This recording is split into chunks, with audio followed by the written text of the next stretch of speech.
Assalamualaikum warahmatullahi wabarakatuh. Perkenalkan, nama saya Mutia Dilan Nuraini, NPM saya 1950270. Kali ini saya akan membahas mengenai fungsi produksi dengan dua faktor produksi. Maksudnya bagaimana sih? Nah, mari kita simak pembahasannya bersama-sama. Dalam analisis ini, dimisalkan hanya ada dua faktor produksi yang dapat diubah-ubah penggunaannya di dalam proses produksi dan kedua faktor produksi tersebut dapat saling menggantikan. Misalnya, faktor produksi X1 dapat menggantikan faktor produksi X2, begitupun sebaliknya, X2 dapat menggantikan X1. Namun, ada masalah yang dihadapi produsen atau pengusaha dalam kasus ini, yaitu kombinasi mana dari penggunaan dua faktor produksi itu yang memerlukan biaya terendah untuk menghasilkan suatu jumlah produk tertentu atau bisa kita sebut least cost combination. Untuk menjawab masalah tersebut, perlu pemahaman beberapa konsep.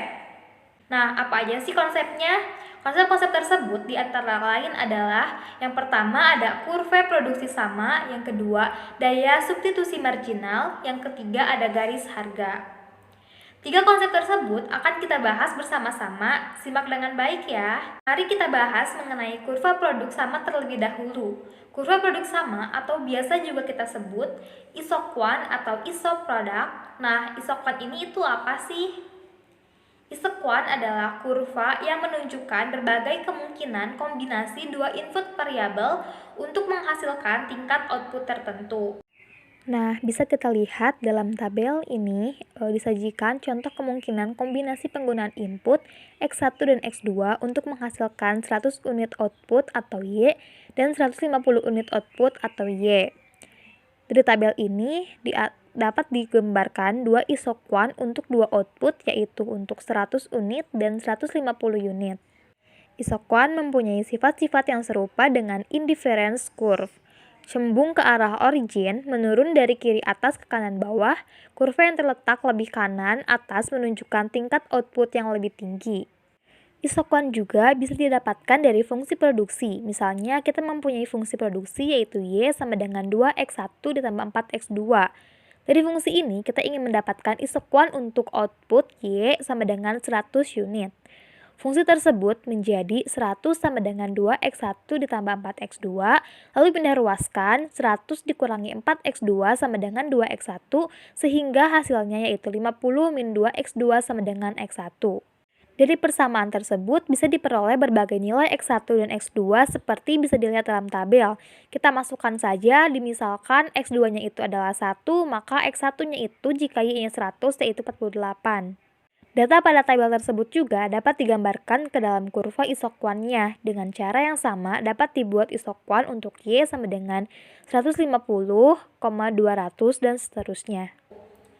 Sebelumnya telah dijelaskan bahwa kedua faktor produksi X1 dan X2 dianggap dapat saling menggantikan atau mensubstitusikan.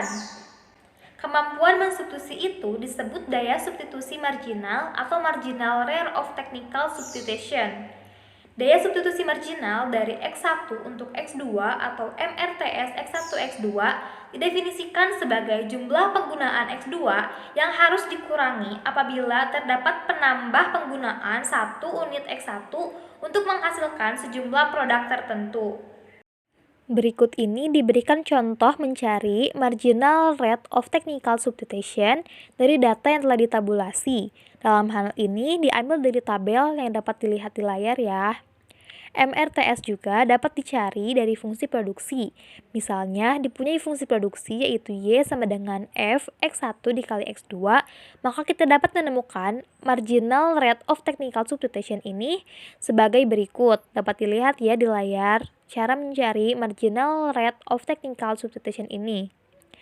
Dan MRTS juga bisa dikatakan berupa slope atau sudut kemiringan dari isoquant. Untuk memaksimumkan keuntungan, perusahaan harus meminimumkan biaya produksi, perlu dibuat garis biaya sama atau garis harga atau isokos. Garis harga adalah garis yang menunjukkan berbagai kemungkinan kombinasi dua macam faktor produksi. Misalnya, X1 dan X2 yang dapat diperoleh dari sejumlah modal tertentu yang bisa kita misalkan sebagai M. Untuk membuat garis harga ini diperlukan data atau A, harga faktor-faktor produksi yang dipergunakan, dan 2, sejumlah modal yang tersedia untuk membeli faktor-faktor produksi yang dipergunakan. Jika tersedia modal sebanyak M dan harga X1 adalah P1 dan harga X2 adalah P2, maka persamaan garis harga dapat dicari sebagai berikut, yaitu M sama dengan P1X1 ditambah P2X2 sehingga P2X2 sama dengan M dikurangi P1X1. Nah, persamaan garis harga ini yaitu X2 sama dengan M dibagi P2 dikurangi P1 per P2 dikali X1. Persamaan garis harga tersebut juga dapat digambarkan sebagai berikut. Bisa dilihat ya gambar garis harganya. Selanjutnya, kita akan membahas permasalahan yang terjadi, yaitu persoalan least cost combination. Persoalan ini menentukan kombinasi input mana yang memerlukan biaya terendah apabila jumlah produksi yang ingin dihasilkan telah ditentukan. Dalam hal ini, pengusaha masih dapat menghemat biaya untuk menghasilkan produk tertentu selama nilai input yang digantikan atau disubstitusi masih lebih besar dari nilai input yang menggantikan atau yang mensubstitusi. Jadi, selama sigma X2 dikali P2 lebih besar daripada sigma X1 dikali P1, maka penggantian sigma X2 oleh sigma X1 masih menguntungkan. Biaya sudah mencapai minimum apabila sigma X2 dikali P2 sama dengan sigma X1 dikali P1 atau sigma X2 dibagi sigma X1 hasilnya itu adalah P1 dibagi P2 atau MRTS X1 X2 sama dengan P1 dibagi P2. Dengan demikian, untuk menentukan kombinasi dua input dengan biaya terendah diperlukan dua syarat, yaitu yang pertama ada isokuan untuk tingkat output yang dikehendaki dan daya substitusi marginal antara kedua input harus diketahui. Ini adalah syarat keharusan. Dan yang kedua, daya substitusi marginal dari X1 untuk X2 atau MRTS X1 X2 harus sama dengan rasio harga X1 dan harga X2 yang merupakan syarat kecukupan, atau MRTS X1 X2 sama dengan P1 dibagi P2 atau PM X1 dibagi PM X2 hasilnya itu P1 bagi P2 atau PM X1 dibagi P1 sama dengan PM X2 dibagi P2. Lalu jika diambil contoh kasus pada tabel 5,5 dan jika harga X1 sama dengan Rp200 dan harga X2 yaitu Rp1.000 per unit, maka least cost combination adalah pada penggunaan X1 antara 50 dan 60 dan X2 antara 20 dan 15 unit. Pada kombinasi ini P1 dibagi P2 atau Rp200 dibagi 1000 yaitu hasilnya sigma X2 dibagi sigma X1 hasilnya adalah 0,2. Pada kondisi demikian, perusahaan akan menghasilkan keuntungan yang maksimum. Dalil least cost combination ini ternyata berhubungan erat dengan dalil produksi optimum atau dalil keuntungan. Hubungannya adalah sebagai berikut. Least cost combination atau delta X2 dibagi delta X1 sama dengan P1 per P2. Bila sisi kiri persamaan ini dikalikan dengan sigma Y dibagi sigma Y, persamaan tersebut tidak mengalami perubahan nilai. Dapat dilihat dalam rumus berikut. Jadi hasilnya itu sama. Persamaan ini merupakan persamaan dalil least cost combination seperti telah dijelaskan di muka bahwa dalil produksi optimum atau dikenal dengan dalil untungan adalah sebagai berikut. Dengan demikian, dalil least cost combination merupakan sisi kiri dari persamaan dalil keuntungan. Persoalan least cost combination dapat pula diselesaikan dengan menggunakan grafik. Kombinasi input dengan biaya terendah ini secara grafis dapat digambarkan sebagai berikut. Titik singgung P antara isokos dan isokuan merupakan titik kombinasi optimum, karena pada titik itu terpenuhi syarat kecukupan, yaitu di mana daya substitusi marginal dari X1 untuk X2 sama dengan perbandingan harga-harga X1 dan X2. Apabila diketahui fungsi produksinya, persoalan least cost combination dapat diselesaikan secara matematis. Dimisalkan contoh soalnya itu yaitu diketahui fungsi produksi yaitu Y sama dengan X1 kuadrat dikali X2 pangkat 3. Dan harga satuan X1 itu adalah Rp5.000 dan harga satuan X2 itu adalah Rp3.000. Ditanyakan, tentukan kombinasi optimum untuk mencapai produk sebesar 100 satuan. Jawabannya adalah persoalan tersebut dapat diselesaikan dengan memakai pertolongan Lagrange multiplier, sehingga bentuk fungsi tujuan atau objective functionnya menjadi sebagai berikut. Fungsi tujuan di atas dibaca, minimumkan pengeluaran E untuk pemakaian faktor-faktor produksi X1 dan X2 dengan syarat tercapainya produk sebesar 100 satuan menurut fungsi produksi yang telah ditentukan.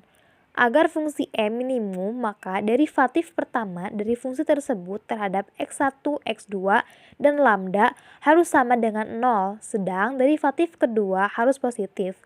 Lambda ini adalah koefisien dari Lagrange multiplier.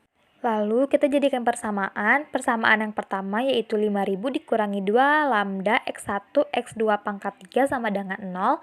Persamaan kedua 3.000 dikurangi 3 lambda X1 kuadrat dikali X2 kuadrat sama dengan 0.